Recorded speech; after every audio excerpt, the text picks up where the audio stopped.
Welcome back. Thank you for joining us for the second episode of Understanding Democracy series. In the first episode, we discussed what is democracy, what is a presidential and a parliamentary democracy. So, as promised, this time we will be discussing the background of the history of democracy and the key differences between the two types of democracies. And we have with us again Dharishri Bode. Thank you for joining us. Sure. And are you ready? I'm ready, Sumit. This topic is very near and dear to me, so happy to participate in the discussion. Thank you. Okay, so how did we land here? Why did the current democracies come into existence?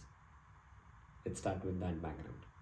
So, yeah, Sumit, the history is simply amazing. In the last episode, we discussed different forms of government, and the United States being the oldest democracy, let's look into the history of democracy of the United States. So, when America won against the British in the late 1700s, they wanted to make George Washington the king of United States because that was the only form of government that was known to the world. And George Washington was such a visionary that he said, we fought for a cause, we fought against monarchy, and then to install monarchy again in the US, he did not accept the idea. So he rejected the idea and went back to his estate. And that's what set the ball into motion. The founding fathers, they came together. Just imagine, Sumit, this is 300 years ago, and the founding fathers are coming from different parts of the country. And when I say the different parts of the country, this is another important aspect of the formation of democracy is that the states or colonies, they existed before the country came into existence.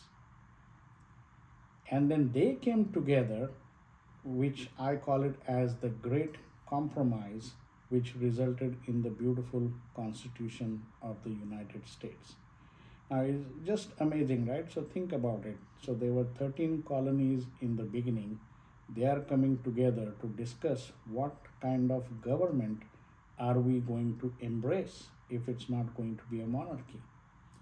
So, there was a lot of push and pull during that time. So, they talked about we the people concept. And when you say we the people, it's the rule of the people. So, if people were to choose their representatives, then there was a push and pull between the colonies. Some colonies saying, oh, the New York colony is much bigger than the New Jersey colony, right? So our rights could be trampled by the bigger states or the bigger colonies. So they wanted, the smaller colonies wanted to have a say in the government. They did not want to go by the majority concept, right? So they came with a compromise, which we see in the formation of the US Congress, which comprises of the US House of Representatives, which are basically the elected officials according to the population, according to the number of people in a particular state. So that goes by the majority of the people in a state. And then to compromise with the smaller state, they came with the concept of a Senate, which says that no matter how big or small, how populous or less populous, it does not matter. Each state will have two representatives. They are called the senators. And thus we have 50 states. So 50 times 2, we have 100 senators in the Senate. And then we have the number of House representatives depending on the population of the country. That was the one big compromise. Then the second compromise, like we said, was the only form of government they knew was monarchy, right? So they wanted one person to lead the country. So that gave rise to the office of the presidency or the president, right? So then we have the executive branch, which is the president. We have the legislative branch, which is the US Congress, comprising of the Senate and the House of Representatives. And then we have the judiciary, comprising of 9 justices. Now, the beauty of these three branches is that, again, they did not want to vest absolute power into the hands of any one branch of the government. They wanted to instill checks and balances. Now, how did they do this? One example of that is um, any law that is passed by the government, which is the House of Representatives and the Senate, requires the approval of the president to become a law. Now, what happens if the president does not approve that bill into law? Then it goes back to the Congress, and the Congress can overrule the president by a majority of a two-third vote. So that is the beauty of checks and balances that they got into the system.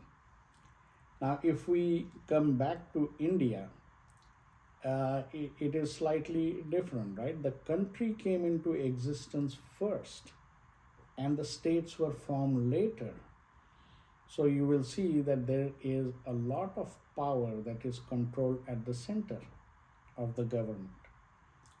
And one great example of that is the emergency instituted by the Prime Minister Indira Gandhi in the 1970s. That shows you the power of the central government over the states. Coming back to the United States, the states wanted their own autonomy. They were skeptical to look at, oh, is the federal government going to take away power from me?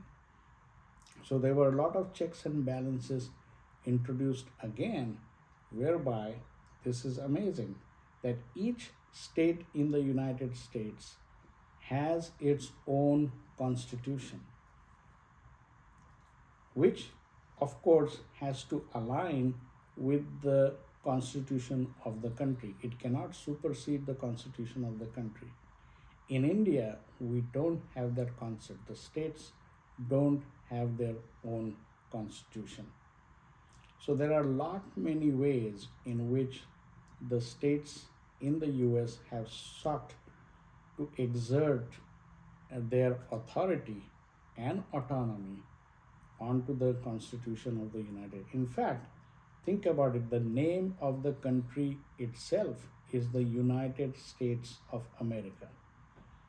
That's what goes to show that the states have come together to form the union in the form of the Constitution. So in summary, we see that the states have kept their autonomy and their influence on the Constitution of the United States. Another example is if you want to change or amend the Constitution of the United States, it requires the approval or ratification by 3/4 of the total states of the United States.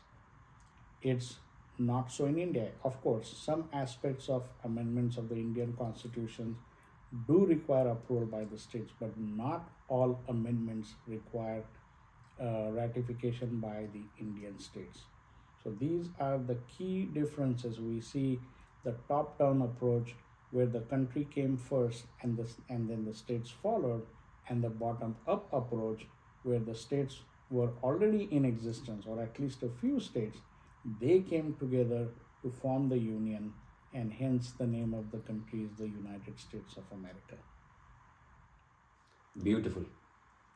I love the explanation of how the 50 states got united to form America, and thus the United States of America.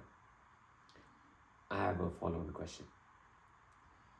So if the states get to decide, how does the country make sure that all the 50 states have a say in electing the president? Because every state has 2 senators. But when it comes to House of Representatives, the count is different. For example, California has more House of Representatives than, say, Georgia. And as you rightly said, every state wants to exert its influence. Then, how do both California and Georgia have a fair chance at electing the president? That's a very smart question, Sumit.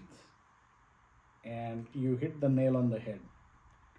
Let's dive into the answer straight off. So, first, let's get one thing out of the way, that the President of the United States is not won by the majority vote.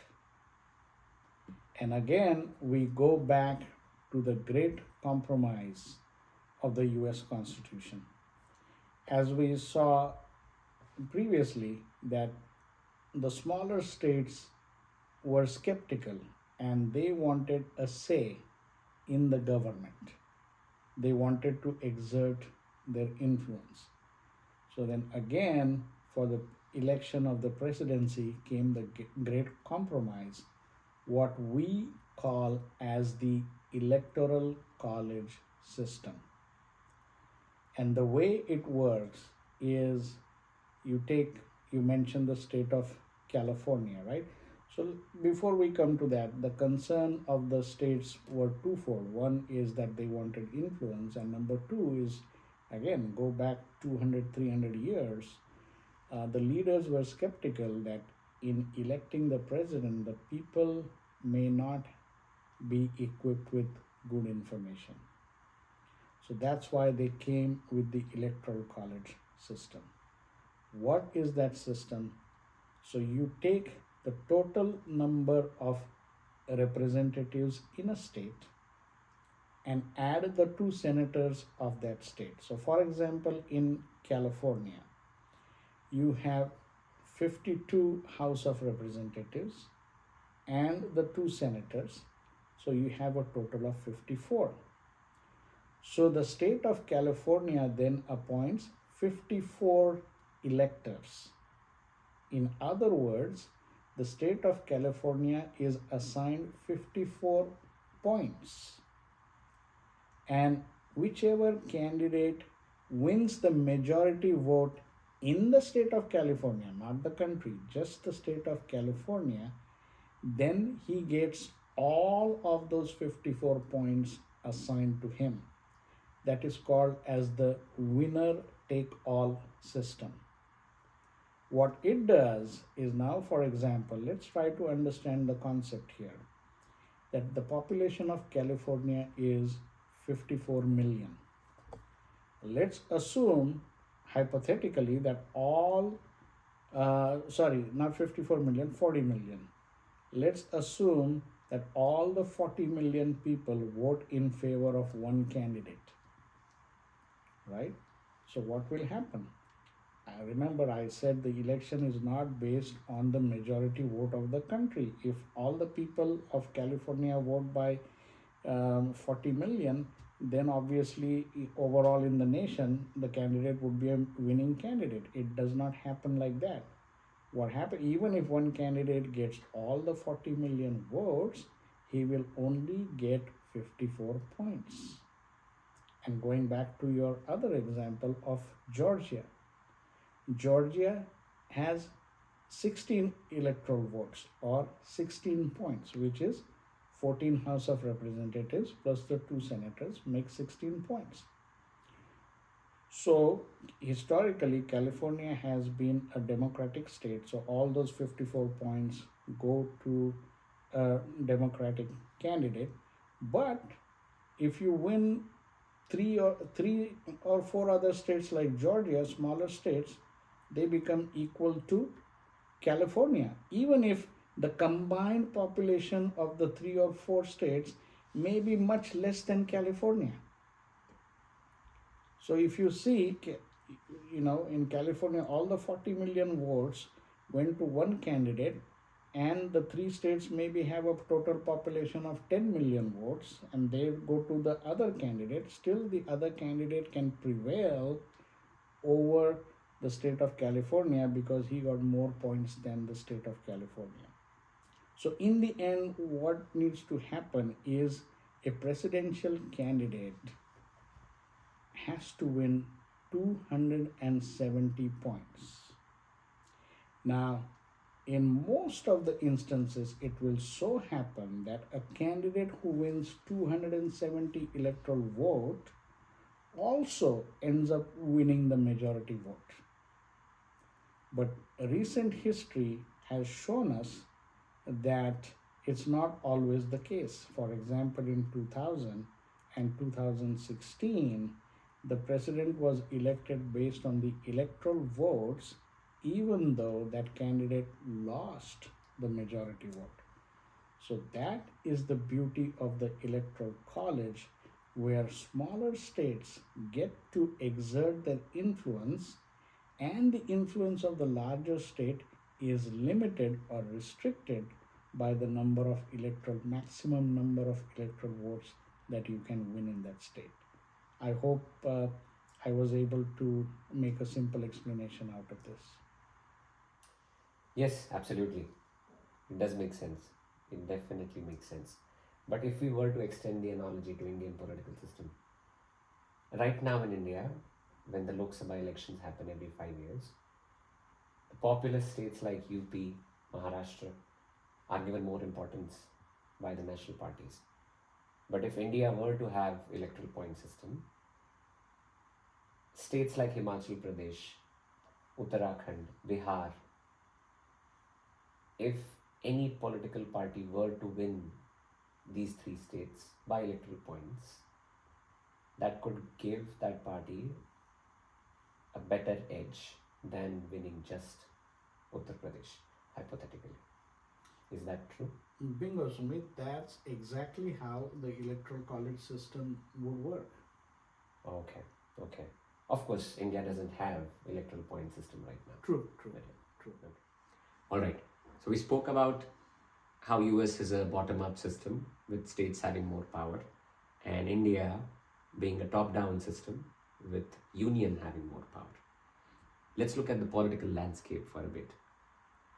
US has two political parties and ideologies, Democratic and Republican, whereas in India we have 6 national parties, 58 regional parties, and many more unrecognized parties. So what explains this two-party systems in the US? The two-party system, Sumit. It's interesting that even though we are talking about 50 states and a country, at the end of the day, we have to remember that the entire country is rather homogeneous, and it can be split ideologically onto two spectrums, social views, right? Socially liberal and socially conservative. So now let's look at the socially liberal spectrum, right? What do people who have that ideology or who identify with that ideology, what would they like to see in a socially liberal system? They want more protections, right? They want more rights for the working class. They want good health care. They want a good retirement system, right? So, this is the spectrum of the socially liberal ideology. Now, if people are aligning themselves with that ideology, what kind of government would they like to see? And the answer is the government they would like to see is more controls, because if you have to enforce these social policies, you need more control. Now, replace that word control with conservatism, right? Control is equal to conservatism. So, if you want a government with more controls, we call that fiscally conservative. So, the socially liberal class wants a government which is fiscally conservative, meaning with more controls, right? So that they can deliver good health care, they can deliver a good retirement system, They can deliver fair wages to the working class. They can regulate the markets, right? And hence, the people or the party that identifies as socially liberal and fiscally conservative is the Democratic Party. So you see how we are moving to a 2 by 2 matrix. So Democrats are socially liberal and fiscally conservative. That's the exact opposite with the Republicans, who are socially conservative and therefore fiscally liberal. And what does fiscally liberal mean? That those people don't need the government in their lives. They want less controls. They want less regulation. They want free markets. They want the free will of the people. Let the will of the people decide which way they want to go or which way business or the economy. They want as less regulations and controls as possible. Therefore, we call them as fiscally liberal. So, socially conservative and fiscally liberal. So, again, that's the 2 by 2 matrix. Democrats are socially liberal, fiscally conservative, and Republicans are socially conservative and fiscally liberal. Now, within this 2 by 2 matrix, whoever falls on the extreme left side of the socially liberal class, they are loosely termed as the woke, W O K E. And the people who are on the extreme right of the socially conservative are called the neo Nazis. So that's how we can explain the US ideologies in a 2 by 2 matrix. Now, what happens in the case of India is that the same spectrum from left to right is unfortunately not divided at the center. It is divided into small fragments, which thus gives rise to all these number of national parties and n number of regional parties that you mentioned. And the reason, the primary reason driving that, in my opinion, is the religious divide and the caste divide in the Indian system, plus the cultural divide between North and South and East and West. So I think that's the explanation for the 2 by 2 matrix uh, for the US, a highly polarized between left and right, and the Indians who are then subdivided into numerous categories between the left and the right spectrum. I hope that makes sense. Perfect. So I've never heard or read about this matrix. It makes it so easier to understand the political landscape. So thank you for the explanation. It's gold. So now I'm even more excited to apply or leverage the concepts we discussed so far to the current affairs. US just went through the elections and we have a new president elect. So in our third episode, we will be talking about the 2024 elections and we will dissect how the states and the country elected the president for the next 4 years. So stay tuned for the third episode. Please do not forget to like and share the video and subscribe to the channel so that you get to know when we post our third and final episode of the series of Understanding Democracy. Thank you again.